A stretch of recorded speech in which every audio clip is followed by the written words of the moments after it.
Hello, everybody. Thank you so much for joining us. My name is Ryan, and welcome to Central Park. We're very happy to have you join us for a virtual tour in Central Park. And whether you're joining us from abroad or from locally, today is a great day to enjoy the park virtually. As many people know, the fires that are affecting parts of North America, up in Canada, are certainly affecting us down here in New York City and Central Park as well. We do wish all of those that are affected by these fires, both more northern and locally, do remain safe and healthy during this time. So what better way to enjoy the park than virtually, as we enjoy a little bit of a musical themed weekly walk today. For the next 30 minutes, me, Ryan, will be taking you around on this weekly walk titled SummerStage on today, June 7th, 2023. As always, all the photos you're going to see were taken by myself here in Central Park over the past few days. And as we explore through the park, we are going to cover a few different topics. I am going to turn on our captions, so you will see captions popping up. As we do make our way through the tour today, again, you do have the opportunity to turn those off using the CC option on the lower Zoom control bar. But as we get into our walk, I want to welcome you. Happy to be back leading another weekly walk for the Central Park Conservancy, which, as many of you are familiar with, we're the nonprofit private organization that help to care for nearly every aspect of Central Park's 834 acres, excuse me. As we do explore the park today, again, we are using Zoom, and you do have the option to say hello using the chat feature. Please feel free to say hello. Maybe let us know a SummerStage concert you've attended, or if you have any questions, please use the Q&A feature. I do have my colleagues, Jose, Carla, and Desiree, all on the back end, and they can answer any questions that you might have. The last thing that you may see pop up are going to be some visitor polls. And once everybody has voted in those, I will share those results. I'll actually start by launching a poll right now. That first poll is going to be a simple one. It's, have you ever attended a show at SummerStage? And if so, have you attended a performance during this past 2022 season? We'll talk a little bit more about what SummerStage is for those who may not be familiar. And we'll talk a little bit more about music and sound in Central Park as we make our way to the SummerStage. But I'll allow everybody to vote in that. Again, we will have these captions coming on in just a moment. And you do have the option to turn the captions off using that live transcript or CC option on your Zoom control bar. Please feel free to ask a question, and my colleagues can let you know how to turn that off if you are having difficulty. But otherwise, we're going to begin our walk as we start out at a familiar location of 72nd and 5th Avenue and make our way through the park to some other relatively familiar locations for music and for, of course, beautiful scenery, as we learn a little bit about sound in Central Park and make our way to really the home of regular concerts in the park today. So let's begin our walk on this relatively nice light blue sky day, just a couple days ago before the smoke really started filling up the 5 boroughs here in New York City and the surrounding states. We did have a lot of beautiful blue sky weather and perfect time to enjoy this lovely, lovely park. So as we start to make our way into the park, we can already notice some signs of summer, specifically of SummerStage, a regular concert series that occurs across all 5 boroughs, with its flagship location existing here in Central Park. You can see a handful of the performances that occur at this venue, some of which are free and some of which are benefit shows, which are paid ticketed shows that provide really the benefit of free performances at various stages throughout all of New York City's 5 boroughs. As you can see from some of the names on here, some may be very recognizable, some are internationally recognized acts, some a little bit more local, but really a mix of everything for everyone to enjoy. We'll talk a little bit more about maybe a few of the performances that have occurred here, as well as how this SummerStage program really started up. But as we start to make our way into the park, I can launch, or rather end that first poll we just launched a few moments ago, which is a simple question. Have you ever attended a SummerStage performance? And it looks like majority of people actually haven't, almost 50-50, but we're leaning a little bit towards most people have not visited a SummerStage performance. And of the people that have visited, it looks like only about 6% got to a show in 2022. So hopefully that'll change in 2023 as we see there is an incredible lineup. I am hopeful that I can make it to Buddy Guy's performance, but we'll see. But as we enter the park, we'll talk a little bit more about the amazing events that have occurred here, as well as how sound plays such an incredible role in our experience here in Central Park. And as we start to enter the park, we're already enjoying, again, the blue skies and the birds that are filling these lush green tree canopies, adding a little bit of music to our walk already. But as we come into the park, I want to stop by a familiar location over here, or rather one that might be familiar to some of you. It's a bench that's located right near the 72nd and 5th Avenue entrance, known as the Waldo Hutchins bench.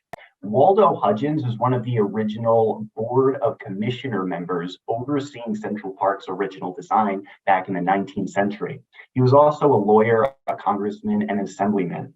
This bench would eventually be erected here in the 1930s, being about 4 feet tall and 27 feet wide, making it the largest bench that you will find in Central Park. His son actually donated this bench around about 1932, and the bench was created by a really talented group of marble carvers and masons. We do also see a few other details, like a little bronze element near a kind of sundial pictured just to the right of that gentleman standing here, which was created by a sculptor, Paul Manship. The design that we see here, though, actually relates to sound, which is why I brought us to this location. What we see here is a very interestingly curved bench, one that does have some great Latin phrases on the back that translate roughly to, "It is essential you live for another if you're truly to live for oneself." But the shape and curvature of this bench is the reason I brought us here. It's known as an exedra. And exedra is really relating to this curved bench style seating. And it was common in a lot of Greek design. Typically, you might find these rooms or these stoas that have a curved bench or additional little seating area. It was meant to help amplify sound and would serve as a great spot to have a conversation. Some of you may know that this bench has a bit of a nickname because of its curved shape. We refer to this as a whispering bench, meaning that if you were to go and whisper in one corner and someone were to listen in the other corner, you can hear that sound transfer along this perfectly curved back, as long as nobody is sitting against it, that is. But this whispering bench is one of two in Central Park that really play around with this idea of sound. And as we explore the park today, we'll talk a little bit about not only SummerStage, but also why so many musicians like to perform in Central Park. Of course, benches like this and the way the sound moves through the landscapes and the features designed in the park are why so many people come here to really see and be seen performing in Central Park. As we make our way away from the Waldo Hutchins Memorial Bench, we'll enjoy a little bit more of all that Central Park has to offer. And of course, even just looking over the landscapes, we almost have a song or a melody being played in our heads, or maybe that's just me. Maybe I'm a little crazy and have music just playing in the back of my head. But coming down to landscapes like this, whether you're playing music yourself or hearing a performer perform, it's easy to indulge in the lovely sounds of the park. And these open, wide, flat meadows or water bodies help to carry music sound waves even further. While we come down here, I hear music. Again, I can't tell if it's just playing in the back of my head or if there is actually a performer around. But as we start to look over the landscape a little bit more, I can spot across the conservatory water a musician playing his guitar. So we're not crazy. We are just hearing performers play in the park. And of course, just about every corner you can find somebody playing. Playing in the park is permitted if you do not have amplified sound, and if you're not attracting a planned crowd of over 10 people, you can perform in the park without a permit.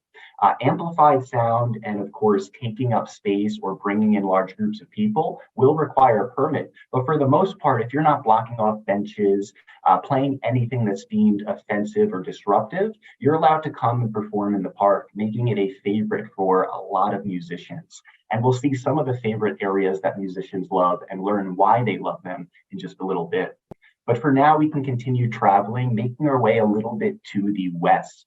We're going to walk under Trefoil Arch, one of the roughly 30 bridges or arches found in the park, ones that also tend to attract a lot of musicians. But we'll stop and talk about why in just a little bit. For now, we're going to travel a little bit further over, making our way to what is known as the heart of the park. And as we start to walk through the park again, we can enjoy this lovely, beautiful weather, right in that nice temperature zone, at least for me. A little bit of chill and crispness to the air, but still warm enough where you can enjoy in a t-shirt, a long sleeve shirt, pants, shorts, really anything works during this time. And as we make our way through the park, we can see that, of course, the park is still very active. As we come over to Bethesda Terrace, we can see that there is quite a bit of activity going on. There is currently an event happening at Bethesda Terrace area, which will mean that some of the areas and pathways are closed off and difficult to access. This might be a little annoying for us, of course, for the next day or two. However, these benefits and events are really important because they're one of the main reasons, or really the main places we can fundraise and raise a lot of money for Central Park's care.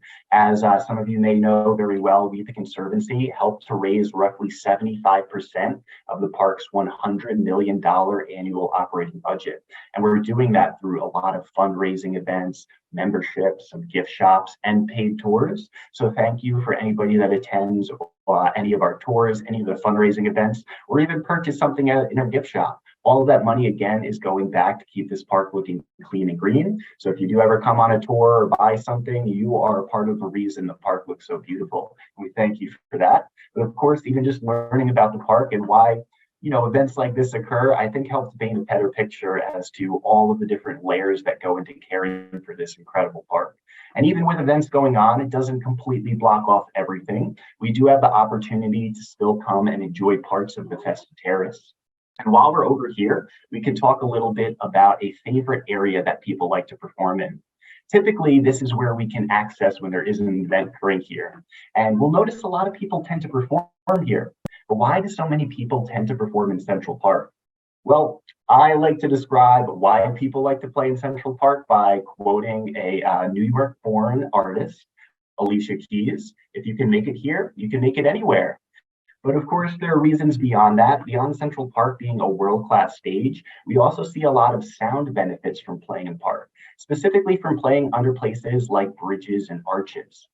Now, to get a little scientific, in physics, sound is vibration that propagates an acoustic wave through a transmission medium, such as a gas, liquid, or solid. Sound waves, they're generated by a sound source. So you can imagine this gentleman playing a trombone, a saxophone, a guitar strum.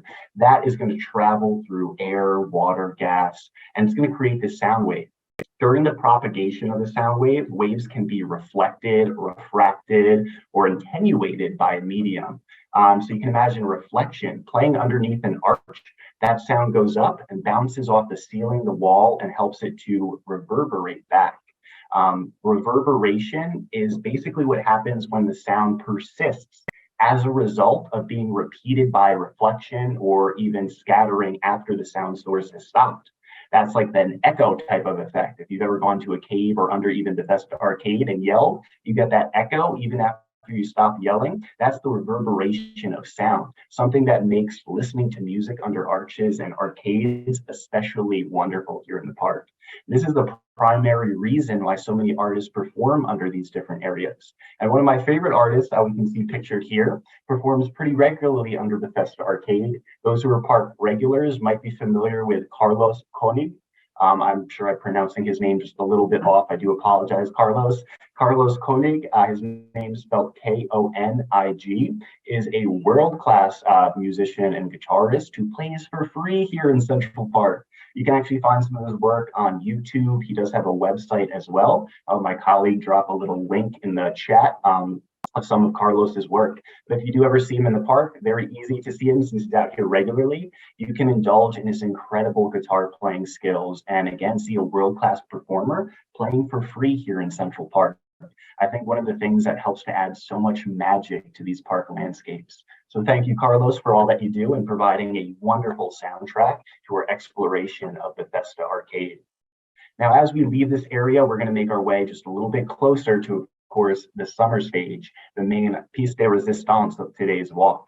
So as we make our way a little bit more to the south, we'll pass up above Bethesda Arcade, and we'll come over to an area that's probably pretty familiar to some. Probably the most recognizable music venue in Central Park, you could say, for the last century, has probably been what we're coming up to, none other than the Naumburg Bandshell. The Naumburg Bandshell, which was created in 1921, would help to replace a previously created original bandstand in this nearby location that was considered acoustically outdated and was slated for demolition by that time. We do see around that same time Elkin Naumburg, a retired banker and music lover, coming forward to provide about $100,000 to build a bandshell. That would lead to, of course, the creation of the Naumburg Bandshell, which was erected in 1923. It was made of Indiana limestone, and it has this kind of coffered half dome ceiling that at one point did have some gilding on it. It was constructed by a gentleman, William Takow, which was actually a nephew of Naumburg. We do see again in 1923 it officially being dedicated. And it kind of provides really an example of really one of the few city beautiful architectural styles that was being created during the time. One of the only ones really found within Central Park. But this type of bandshell would have so many different types of performances here. We would see performances from big bands, jazz orchestras, and even non-musical related events like speeches by Martin Luther King Jr. Many people, though, don't realize that this Naumburg Bandshell actually had a little bit of a secret hidden history relating to Central Park SummerStage. And that little hidden secret is that actually this was the first location of SummerStage. Not only that, a lot of people don't realize the Central Park SummerStage was started by us at the Central Park Conservancy. SummerStage was started by the Conservancy back in 1986. And that's actually when we see the first performance occurring. We do see this being created as a basically series of free performances during the summer months that were meant to help connect the community more with the incredible diverse landscapes here. Also, because concerts were regularly held throughout the summer months in Central Park in locations such as this. So it's very fitting. We actually see the first concerts held here at the Bandshell, including such acts as Sun Ra Orchestra. Sun Ra Orchestra is spelled Arkestra, would be the first to occur as part of the SummerStage series back in 1986, followed by Ladysmith Black Mambazo in 1987. But a lot of historic events would occur here over time. And although not too many events occur here anymore, because SummerStage does operate in a different location now, you can still occasionally see incredible performances happening here. What you're seeing here is a photo from actually just last month when a pretty fun event occurred here. So in May of 1968, we do see a band that I enjoy a lot performing here. We do see Grateful Dead, Jefferson Airplane, and the Paul Butterfield Blues Band putting on a free performance in May of 1968 that would come to be known as Free Dead in the Park. We do see on the 50th anniversary of this performance in May of 2018, a Grateful Dead cover band, Stella Blues Band, performing a benefit concert to help really honor this event and also to fundraise for a nonprofit group called Riverkeeper. Riverkeeper being a group whose mission is to clean and restore the Hudson River. Now in its fourth year, there wasn't any shows that occurred in 2020 or 2021. We see the tradition continuing. This is actually from just last month on May 16th when Stella Blues Band performed here in Central Park at the Bandshell to a crowd of what I estimate was at least a couple thousand. But it's amazing to see this whole area filled to the brim with people dancing, the benches surrounding this area filled with people, and the lawns of Sheep Meadow and elsewhere covered with people picnicking and listening to the sounds echo throughout the flat landscapes. This is, again, a great activity, and we can not really see too many original elements from that once present cast iron and wood bandstand that exists here. However, when we gather for a concert, we can remind ourselves of what these scenes used to be like. And we can still find some original elements depending where we look. The benches that you see that line this area around Naumburg Bandshell and this whole open section of the mall were actually originally created by Calvert Vaux, one of the park's co-creators, back in the 19th century, and actually created for the purpose of music. So many people would attend these concerts that these fences were actually, or rather these benches, were acting like fences, providing not only a functional place to sit, but a way of keeping people out of those little flower beds and preventing them from climbing the elm trees. Elm trees do have roots that are very susceptible to soil compaction too. So too many people walking over those roots can be damaging. So this was an incredible design. One that of course has been replaced over time, as wood does not last too long for benches like this. But we do see the design really holding true and being heavily utilized for just park leisure, but especially during events like Free Dead in the Park. If you didn't make it this past year, keep an eye out for next year's fifth annual Free Dead in Central Park here at the Naumburg Bandshell. But for now, let's take a walk behind the Bandshell and dive a little bit more into SummerStage. From up here, we can find a wisteria pergola, a shaded little area that does provide us a view out towards the crowd. This is a nice leisurely spot to maybe listen to music that might be occurring on the bandshell, or to stay away from maybe the dense crowds that'll be dancing in those pits we just found ourselves. As we explore through this area, though, we can also notice something that exists just a little bit behind us. Now, as we do look behind us, we find something that is a wonderful sight to see in Central Park: restrooms. Just kidding. Beyond the restrooms, we're finding something that's a little bit more exciting than a place to use the bathroom. We're finding the Central Park SummerStage, which exists at Rumsey Playfield today and has since about 1990. We do see after the first few performances, or first 4 years or so, SummerStage eventually being moved to Rumsey Playfield, an area that once did house a play area for children, and of course has changed up a little bit over time. Originally being created back in the early 19th century, it would take on its more modern use as a permanent home for the SummerStage since 1990. And in the early years of the SummerStage existing up here, when it was still under the Conservancy, we do see a lot of historic performances here. I think my favorite during that time would have been, I wasn't in attendance, but Curtis Mayfield, one of his final performances, was up here under the Conservancy operated SummerStage in 1990. Of course, a lot of incredible events occur here. And as we make our way to the other side, we'll talk a little bit more about the evolution of SummerStage over the years. As we leave this area, though, we can enjoy a little grassy area that's just opposite of the stage. Opposite, and by opposite, I mean in the direction of where the crowd would be. So the music is facing you. Bad way to explain that. But sitting on this lawn to our right that we're coming up to is a great spot to enjoy the music if you don't have a ticket. And again, there are plenty of free performances, but there are also a handful of paid performances. And these are done because, of course, by having paid benefited performances, we can offer a wider range of musical talent and acts throughout all 5 boroughs of New York City. So we do see a lot of incredible performances occurring here, and the paid ones, again, have a really great cause attached to them. But this little lawn is a wonderful spot to enjoy the shows if maybe you don't have a ticket or want to save a little bit of cash.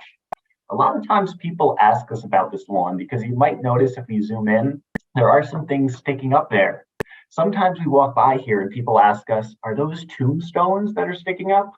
They're actually not tombstones. There are plaques, though, that kind of vaguely look like tombstones, but are more representative of different veterans. We see this being known as the 307th Infantry Memorial Grove. The 307th Infantry Memorial Grove was created between 1920 and 1922 by veterans of the 307th Regiment. They ceremoniously planted 16 oak trees, each one representing one of the regiment's companies. And it would be marked by a plaque, which we can still see on these tombstone-looking pieces on the ground. Over the years, we do see a lot of the trees either being replaced or dying off, but we do see many, of course, the plaques still existing here over time. We also see a large boulder pictured just over to the right in this photo that has a memorial that's dedicated to the members of these regiments as well. This area was created again to represent those who fought and served in World War I. And there is a similar 105th, I believe. Ooh, I apologize, I do remember the exact number, but another regiment from World War I does have a statue located just near Fifth Avenue, relatively close to this location as well. Two World War I memorials that we can find over here in Central Park. Beyond that large boulder we see pictured here to the right, there is also a separate stone memorial that's dedicated to members of the Knights of Pythias, a fraternal order that is not affiliated with the regiment, but who also died during the war. We can see that plaque pictured here, which is also found within the grove. Of course, while the grove might have some somber remembrances attached to it, it is today a great landscape to enjoy, to sit out, remember, and to listen to the sounds of music when SummerStage is holding a performance. As we come around, though, to the side of SummerStage, let's dive a little bit deeper into really the existence of it up here, as well as some of the more maybe modern troubles or issues that SummerStage has faced. Because while I'm sure a lot of us like live music, not everybody does. As we walk up, though, we can come to the gates of SummerStage, which again occur here at Rumsey Playfield, originally a playground created in the early 19th century, but taking on its use now as SummerStage's flagship location's home here in Central Park. We do see originally the Central Park Conservancy starting SummerStage and operating it for about the first 8 years.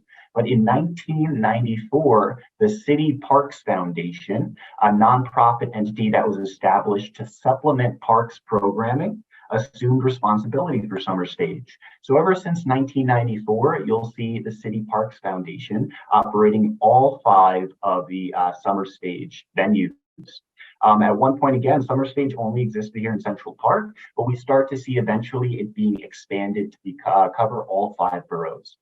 Looking over this main entrance, you get a little taste of what you see as you enter here for a performance. This is, of course, a wonderful venue. I love coming to concerts here. I've been to dozens and dozens and dozens over the past probably just couple years alone. Every year I try to get to at least 5 or so here at the SummerStage, but it's incredible to enjoy really the sound and sights of the park with live music, something that I hold very near and dear. And as you can probably see from the concert list we pulled up before, there are a lot of wonderful, unique, and diverse acts that occur here. The photo you see here is actually a very bad photo that I took of Willie Nelson and friends last year, who played, I believe, in either July or August. It might have been actually September. Sometimes it all blurs together. But of course, a lot of different diverse acts compared to Modest Mouse, an indie rock band that I also saw there with a much better quality photo. Of course, a lot of diverse acts that range from country to rock to indie to electronic to jazz and everything else in between. We do see, of course, not everybody enjoying all of these music and concert offerings. And of course, you can imagine SummerStage does have a little bit of an interesting design and setup. As we can see here, Central Park from an aerial view, we can note SummerStage. And there's one other thing that we might be able to note from this photo. How close SummerStage is to the properties along Fifth Avenue. It's roughly only 600 feet away, which means that noise complaints have been common here from SummerStage. However, there is a way to combat that. More recently, the SummerStage underwent a $5.5 million renovation with a new stage, new VIP balcony, a new canopy, LED screens, and a PA system. One of the main focuses was developing a sound system that would be a little bit more efficient in combating noise complaints. Drew Levy, who was the education and application support technician for the company that installed this system, actually won a competition for his KSL system to be installed here. This system, he likes to say, really helps to create a pattern of sound rather than just making the sound louder. Environments like Manhattan, Levy was quoted as saying, it's not about power, but about pattern control, the ability to keep sound on the seats. What we can see here is actually a sound map that helps to really target and generate what sound noise or what type of sound level is reaching certain areas. In order to better combat the sound spillover to neighborhoods nearby, they designed a system virtually and combined it with data from various other really programs and organizations. directions, sourcing information from things like Google Maps that help to provide cartography, satellite photography, and other parameters such as the height of the buildings facing the park and more. Using all of this temporal data, such as things like wind velocity, direction, and temperature, we can actually even see how topographical features will play a role in really sound traveling. Noting things and changes of the seasons like foliage and other water that might be occurring, like precipitation, they're actually able to tune this system and allow it to really better serve the landscape, using topography and other features to keep the sound where it needs to be, near the people rather than, out towards the residents of Fifth Avenue. We do see this result, of course, allowing for a very incredible result. The blue space that you see here is a sound level that's comparable to a loud conversation. So we do see an incredible amount of benefit coming from this newly designed sound system, as the spillover is very minimal. As we look around, though, of course, SummerStage has come a long way, originally starting down the Naumburg Bandshell before finding its new home up here at Rumsey Playfield. Today, again, you can find the SummerStage throughout all 5 boroughs of New York City, providing incredibly diverse acts and internationally recognized artists as well as local musicians. This is an incredible event to go to, and I highly encourage everybody to come into Central Park, enjoy some of the local buskers and musicians that perform around, and check out the newly adapted PA system here at the SummerStage. Of course, anywhere you go is a great spot to hear music, but why not come to one of the parks where music was really part of its character since its inception? We do have a music tour coming out this summer.